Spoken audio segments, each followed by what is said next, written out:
ఇక హైదరాబాద్ పని అయినట్టే. ఒక్క కంపెనీ సుత రాదు. కంపెనీల ఓనర్లతో మాట్లాడి రప్పించేంత తాకతు ఇప్పుడు ఎవలకున్నది? అప్పుడంటే ఐటీ మంత్రి మస్తు హుషారుండే. వీళ్ళతోటి ఏమైతుంది అని ఎడ్డిచ్చిరు కొందరు. కానీ ఒక లీడర్ను చూసో ఒక పార్టీని చూసో కంపెనీలు పెడతారా? హైదరాబాద్ సిటీకి ఓ లెవెల్ ఉంది. ఏ లెవెల్ అయినా అందరి చూపు మన పట్నం మీదనే. ఇగో గిట్లా తెలంగాణలో ఇంకింత పైకం పెడతామని ముంగడికి వచ్చిన అదానీ కంపెనీ వాళ్ళు. దేశంలో తోపు బిజినెస్ మెన్ గౌతమ్ అదానీ గారి కొడుకు కిరణ్ అదానీ కంపెనీ సీఈఓ సచివాలయానికి వచ్చిండ్రు. ఏరోస్పేస్ పార్కు, డేటా సెంటర్ అంటే గాలి మోటార్లు, విమానాలు తయారు చేయడానికి అవసరమైన టెక్నాలజీ అందించే కంపెనీ. దానికి జాగా పర్మిషన్ల కోసం CM Revanth Reddy sir, IT మంత్రి శ్రీధర్ బాబు సార్లతోటి మాట్లాడిండ్రు.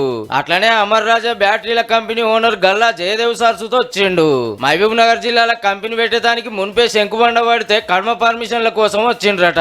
అట్లనే 9,500 కోట్ల రూపాయలతోటి Telangana new energy park, battery assembling park, Shamshabad లో ఎనర్జీ ల్యాబ్ పెడితే 4,500 మందికి జాబులు వస్తాయట. పర్మిషన్లు జల్దీ వచ్చేటట్టు చూస్తాం, ఇంకేం సౌలతులు కావాలన్నా చేస్తామని మాటిచ్చింది సర్కారు. ఈ ముచ్చటిట్లుంటే ఇవాళ ఇంకో 26 మంది ఐఏఎస్లు ట్రాన్స్ఫర్ అయిండ్రు.